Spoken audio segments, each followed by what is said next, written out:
নমস্কার, আমরা ITI Howrah হোমসের 2023-25 শিক্ষাবর্ষের machinist ডিপার্টমেন্টের ছাত্রছাত্রী।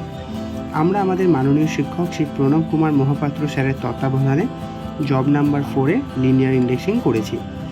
লিনিয়ার ইন্ডেক্সিংয়ে প্রত্যেক লার্জার মার্কিংয়ের দৈর্ঘ্য 10 মিলিমিটার এবং স্মলার মার্কিংয়ের দৈর্ঘ্য 5 মিলিমিটার করে, এবং দুটি স্মলার মার্কিংয়ের মাঝের দৈর্ঘ্য 1.25 মিলিমিটার করে। এই জবটির ওপর লিনিয়ার ইন্ডেক্সিং করা হয়েছে, যা আমরা কয়েকটি স্টেপের মাধ্যমে সম্পন্ন করেছি।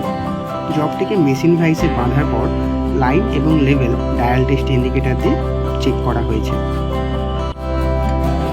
হরাইজন্টাল মিলিং মেশিনের অপারেটর যেভাবে কাজ করে তার বাম প্রান্তে টেবিলের ডিভাইডিং হেড বাঁধা হয়েছে, এবং ডিভাইডিং হেডের স্পিন্ডেলে এবং মেশিনের লিড স্ক্রুতে সেম 44 টিথের গিয়ার বাঁধা হয়েছে, এবং সেগুলোকে কানেক্ট করার জন্য মাঝখানে আইডিয়াল গিয়ার বাঁধা হয়েছে। এটি হলো মেশিন আরবার, যেখানে আমরা সিঙ্গেল পয়েন্ট ভি কাটিং টুল বেঁধেছি।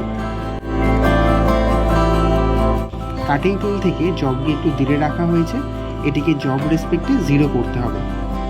0 করার জন্য টেবিলে ক্রসফিট দিয়ে টুলের কাটিং পয়েন্টে জবের এজ মেলাতে হবে।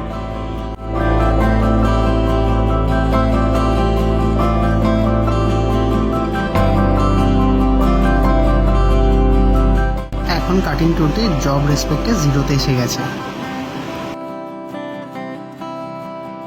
এটি হলো ইন্ডেক্সিং প্লেট। ইন্ডেক্সিং প্লেটের এই ইন্ডেক্সিং পিনকে আমরা হোল সার্কেলে যে কোনো একটি হোলে সেট করে দেব।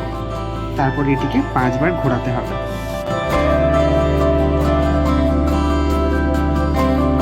1, 2, 3, 4, 5।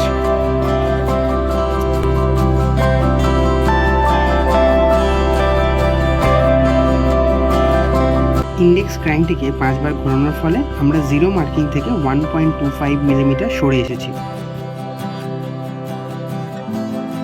এরপর হ্যান্ড ফিডের সাহায্যে 5 মিলিমিটার ক্রসফিট দেওয়া হয়।